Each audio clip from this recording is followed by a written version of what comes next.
आज मी तुम्हाला एक अशी स्ट्रॅटेजी सांगणार आहे ज्याच्या मदतीने तुम्ही स्टेनोच्या एक्झाममध्ये 95 मार्क्स देखील मिळवू शकता। हा व्हिडिओ पाहिल्याच्या नंतर मला एवढं माहिती आज तुम्हाला असा कॉन्फिडन्स येऊन जाईल की आता मला पेपर सोपं जाणार आहे आणि मी एकदम जास्त स्कोअर आता आणू शकतो। पण जर तुम्ही स्ट्रॅटेजी फॉलो करायला रेडी असाल तर सगळ्यात सुरुवातीला कमेंटमध्ये हे लिहा की यस आय एम रेडी। याच्यामुळे मला समजेल की तुम्ही आता चांगल्या अभ्यासाला लागलेले आहात। So hello everyone, welcome to my channel steno by Sangram. आणि आज ते मी 5 स्टेपची स्ट्रॅटेजी सांगणार आहे आणि त्याचबरोबर शेवटी बोनस टिप्ससुद्धा देणार आहेत जे लय IMP आहेत। म्हणजे स्टेपसोबतच म्हणजे स्ट्रॅटेजीसोबत मी बोनस टिप्ससुद्धा देणार आहे। म्हणजे हे व्हिडिओ बरेच पॉईंटचा मी विचार करून एकत्र काढलेला आहे व्हिडिओ, त्यामुळे एकसुद्धा पॉईंट मिस करू नका, सगळेच एकदम महत्त्वाचे। ठीक आहे, तर जास्त वेळ न लावता आपण डायरेक्ट सुरू करू। तर पहिली स्ट्रॅटेजीचं पहिलं स्टेप आहे ते म्हणजे 40-40-20 रूल। आता 40-40-20 रूल काय सांगतोय की आपलं जो पॅसेज आहे ते मराठी असो इंग्लिश असो कोणत्या स्पीडचा असो बरं का, 60, 80, 100, 120 सगळ्यासाठी कॉमन आहे। तर काय 40% जे आहेत ते आपले शब्दचिन्ह येतात, त्याला इंग्लिशमध्ये ग्रॅमलॉग्स म्हणतात। तर 40% ते आहेत म्हणजे ग्रॅमलॉग्स, त्यामुळे आपल्याला सगळ्यात जास्त म्हणजे जास्त फोकस कशाकडे करायचे ते म्हणजे ग्रॅमलॉग्सकडे म्हणजे शब्दचिन्ह। आता ते काय करायचं आपल्याला दररोज रिवाईज करायचे, एकदा दोनदा रिवाईज नाही करायचे, दररोज रिवाईज करायचे सकाळी उठल्या। म्हणजे आता कसं रिवाईज कसं करायचं, तुम्ही दररोज लिहून काढायचं।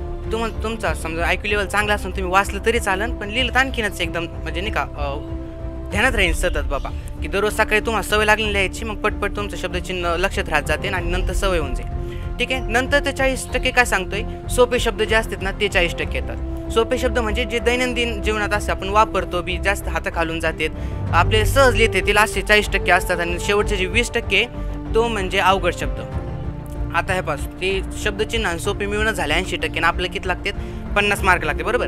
त्यामुळे असे तर आपण पास तर होणारच आहे, पण आपल्याला जास्त स्कोअर करायचे आहेत ना, त्यामुळे आपलं फोकस जे राहणार आहे ते ह्या दोन्हीकडे राहणार आहे 80% ते चांगले करायचे आणि थोडं फोकस जे अवघड शब्द आहेत ते।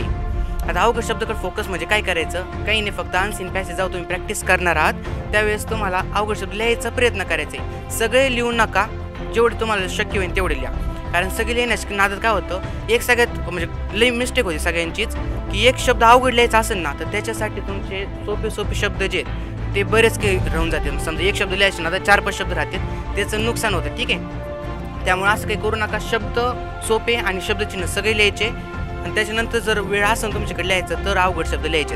ही होती पहिली स्टेप, ते म्हणजे 40-40-20 रूल। त्याच्यानंतर काय दुसरी स्टेप म्हणजे 3 पॅसेज स्ट्रॅटेजी।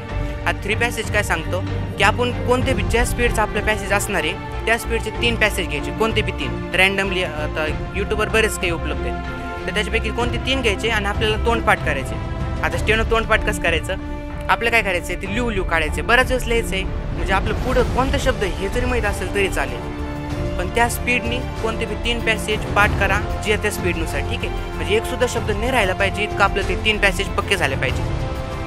ठीक आहे, आता 2च महिने राहिले त्यामुळे मी 3 म्हणतो, आता साधारणतः आम्ही 10 सांगू। ठीक आहे, पण 3 ठीक आहे आता सफिशियंट आहेत कारण दिवस कमी राहिलेले आहेत, तर 3 करा पण एकदम चांगले करा, तुम्हाला आन्सरसुद्धा सोपंच आहे जेव्हा तुम्ही पॅसेज पाठ करता तेव्हा।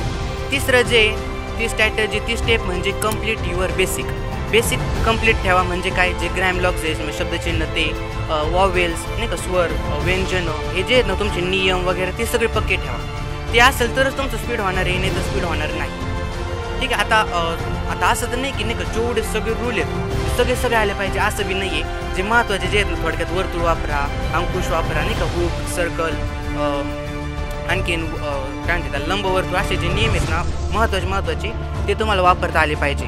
स्वर पाहिजे चांगले आलेले, त्यानंतर ग्रॅमलॉग्स म्हणजे शब्दचिन्ह हे सगळं पक्क करत असाल म्हणजे असेल तुमचं पक्क तरच तुम्ही स्पीडला लागू शकता। जर नसेल तर 1-2 दिवसात पटकन काहीतरी व्हिडिओ बघा, काहीतरी डोकं लावा, कसं तरी अभ्यास करून स्पीडला लागा। ठीक आहे, पण आधी कंप्लीट करा काय ते म्हणजे बेसिक।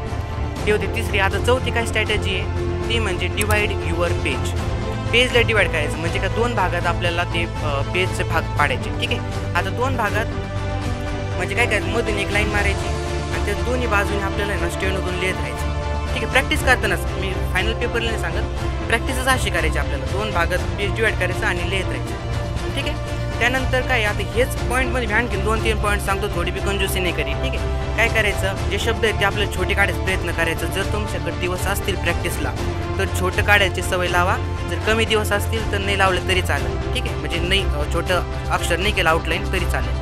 पहिलं म्हणजे काय तुम्हाला 2 भागात डिवाइड करायचे पेज, दुसरं म्हणजे शब्द छोटे छोटे काढायचे आणि तिसरं म्हणजे त्या शब्दामधलं जे अंतर आहे ना ते बी कमी ठेवायचं. म्हणजे आता स्टेनरची पॅसेज कशी आपल्यासाठी थांबत नसतात, आपण मागं पडलो का काय ते त्यांचं स्पीडनी चालू राहतं बरोबर. त्यामुळे आपल्याला एक सेकंदाचा विचार करायचा नाही का, स्वतःच आपण किती स्पीडनी लिहिता येईल तेवढा आपले प्रयत्न करायचे. म्हणून आपण सेकंदाचा सुद्धा आपण वापर करणारे, थोडा उपयोग करणारे ठीक आहे. त्यामुळं काय करायचं, जवळजवळ काढायचं, छोटे अक्षर काढायचे. हे होतं कितवं, चौथं. आता 5वं आहे अनसीन पॅसेज. आता अनसीन पॅसेज करायचे. हे सगळे पॉईंट झाले, त्याच्यानंतर शेवटचं काय, अनसीन पॅसेज करायचे. आता अनसीन कसे करायचे, यूट्यूबवरचेच करायचे आहेत, मनाने कोणते करू नका. ते घेतलं पेपर, यातलं वाचलं, संपादकीय वाचलं, काही नको. यूट्यूबवरचे जे आहेत ना तेच करायचे. तुम्हाला एक पॅसेज घेतला 3 वेळेस करायचे. एक अनसीन बरं का, अनसीन सुद्धा 3 वेळेस करायचे. एक पॅसेज घेतला, तो लिहिला, पुन्हा लिहिला, पुन्हा लिहिला, असे 3 वेळेस एकच पॅसेज लिहायचे ठीक आहे. हे कमून सर उलट वेगवेगळे पॅसेज घेतलं, जास्त पॅसेज होते ना, मग एकच 3 खायला वेळ वाया घालायचा, असं काही विचार करू नका. 3 कमून सांगतो मी, कारण की बाबा थोडं का व्हाय ना, फक्त पक्क झालं पाहिजे, माझं तर असं म्हणणं नाही. 3 पॅसेज पाठ केलेलं असणार आहेत आणि अनसीन बी थोडक्यात पाठ झाल्यासारखेच होते 3 वेळेस केलं, म्हणजे बरेच पॅसेज होते ना. त्यामुळे मी सांगतो की एक पॅसेज 3 वेळेस करायचा आणि प्रत्येक वेळेस किती शब्द झाले ते आपल्याला वर अंक लिहून ठेवायचं, काउंट करायचे प्रत्येक वेळेस. म्हणजे ते चुकलं हुकलं नाही का, काही असू, किती शब्द लिहिले ते एकदा आकडा लिहून ठेवायचा, म्हणजे आपल्याला स्वतःची प्रगती कळत जाते ठीक आहे. म्हणजे समजते आपण किती प्रगती करू राहिलो ठीक आहे. हे होते 5 स्टेप, ज्याच्यामुळं तुम्ही म्हणजे लय महत्त्वाचे बरं काही, हे जर तुम्ही वापरायचा प्रयत्न केला ना तर सुरुवातीला जड जाईल, पण एकदा जर का भाऊ झालं ते, त्यामुळे समजून घ्या तुमचा पेपर लय सोपं जाणार आहे ठीक आहे. आता स्टेप तर झाले, आता आणखीन बोनस काय आहे, IMP सांगतो मी आता तुम्हाला बरं का. बोनस टिप्स आहेत. आता स्पीड पेपरच्या दृष्टीने तर 5 स्ट्रॅटेजी सांगितली 5 स्टेपची, पण आता काय आहे, पहिलं आहे बोनस टिप ती म्हणजे take care of your health. स्वतःची काळजी घ्या. आता थंडीचं दिवस सुरू होणार आहे, त्यामुळे तुम्हाला अभ्यासाला तुम्ही नाही का जास्त अभ्यास करणार तर दिवस रात्र एक करून अभ्यास करा, परंतु स्वतःची काळजी घ्या. म्हणजे काय, टोपी घाला, काही नाही माकड टोपी घ्या, घाला, काही लाजू नका. तर म्हणजे कसं ते आपलं थंडी बिंडीने लागली पाहिजे. एकदा जर आजारी पडलं ना रे बाबा तर लक्ष लागत नाही बरं का. आपण किती जरी इच्छा असेल अभ्यास करायची तर आपण अभ्यास करू शकत नाही, इच्छाच होत नाही अभ्यासाची. त्यामुळे काय करायचं, स्वतःची काळजी घ्यायची. अभ्यास तर करायचा आहे, अभ्यास नाही करायचा असं नाही, करायचा पण काळजी घ्यायची. फक्त थोडं नाही का गरम पाणी पिणं, समजा गोळ्या औषधाची गरज पडली टाईम टू टाईम घेणं, असं आपल्याला करायचं आहे ठीक आहे. दुसरं काय, मेडिटेशन आपल्याला दररोज करायचं. सकाळी सकाळी काय 5-10 मिनटं 15 मिनटं जेवढे वेळ तुम्हाला करायचं असेल तेवढे वेळ करा, स्मरणशक्ती वाढन. त्यानंतर काय आहे की आपण आता बरीच प्रॅक्टिस झालेली आहे ठीक आहे, आता चांगली तयारी झाली आहे, नसन जरी झाली ना तरी बी शेवटच्या टाईममध्ये तुम्ही गडबडून जाऊ नका. जेव्हा पेपर चालू असेल त्यावेळेस तुम्ही जर गडबडून गेले ना तर सगळ्या पॅसेज जे तो म्हणजे लई हे म्हणा पूर्ण वाया जाणार आहे पूर्ण पॅसेज नाही का. गडबडून म्हणजे थरथर काप झाला नाही का, मी भेलो बाबा, आता मी ऐन टायमाला भेलो, मराठी प्रॅक्टिस झाली ती पण मी भेलो, तसं काही होऊन नका देऊ.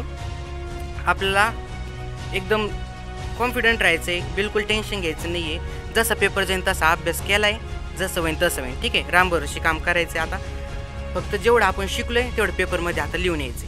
टेन्शन घेऊ नका, टेन्शनमुळे लय जणांचं पेपर खराब जाते ठीक आहे, त्यामुळे ते काय करू नका. आणखीन काय आहे, सेंटरवर लवकर जा. म्हणजे काय 1 घंटा अगोदर, अर्धा, जेवढा वेळ तुम्हाला आधी जाता येईल तेवढ्या वेळ जा, म्हणजे थोडी भीती कमी होती. नाही तर काय ऐन टायमाला गेले पेपरचं सेंटर बघून मारण्याची तर थरथर काप सुरू झाला, वर जायला पाय उचला ना तुमचे, म्हणजे का जिथं असेल तिथं सेंटरला. त्यामुळं थोडं लवकर जा आणि लवकर गेला मग तुम्हाला कळेल की तुम्ही एकटे नाही, सगळे तसेच भेलेले आहेत ठीक आहे. पण तुम्ही भिवू नका, मी सांगितलं ना तुम्हाला स्ट्रॅटेजी, त्यामुळे तुम्ही काय भिवू नका. पुढं टेन्शन कमी होतं आपोआपच, त्यामुळे तसं बी करा, लवकर जा. आणि त्याच्यानंतर लास्ट आहे ती म्हणजे कॅडबरी खा ठीक आहे. कॅडबरी खाऊन थोडी एनर्जी येते. आता कॅडबरी एनर्जी येते असं घरच्यांना सांगतात की मला 200 रुपयाची आता कॅडबरी आणा, संग्राम दादानी काय असं तुम्ही म्हणता ते त्यांनी सांगितलं आहे कॅडबरी 200 रुपयाची, काही गरज नाही 200 ठीक आहे, 5,000 रुपयाचीच घ्या. उगाच घरच्यांचे बोलणे खाऊ नका. एनर्जी येण्यासाठी ना 5,000 रुपयाची ठीक आहे कॅडबरी खायची, म्हणजे आणखीन थोडं आपल्याला जेवढं वाढत येईल कॉन्फिडन्स तेवढा वाढवायचा आहे. एनर्जी येते, थोडं थकवा कमी जाणवतो, आपण थकलेलोच असतो आपोआपच नाही का प्रवासनी वगैरे. एवढे 5 पॉईंट जे ते वापरा आणि एवढं वापरलं तर निश्चितच चांगले टक्के पडणार. जर एखाद्याला वाटत असेल की सर मला तर चांगले टक्क्याचं तर लांबच मी पास बी होईन का याची गॅरंटी नाही आहे, थोडे दिवस भाऊ एकदम चांगला अभ्यास कर, पण निश्चित होणार आहे असं म्हणायचं बरं मला. चांगला अभ्यास करा. आता थोडे दिवस बाकी आहेत ना, दिवस रात्र किती घंटे तुम्हाला करता येईल तेवढे करा. आणि एकदा जाता कमेंटमध्ये जर विसरले असेल तर पुन्हा लिहा, yes I am ready to follow this strategy. Okay, so मिलते हैं नेक्स्ट वीडियो में, तब तक के लिए बाय.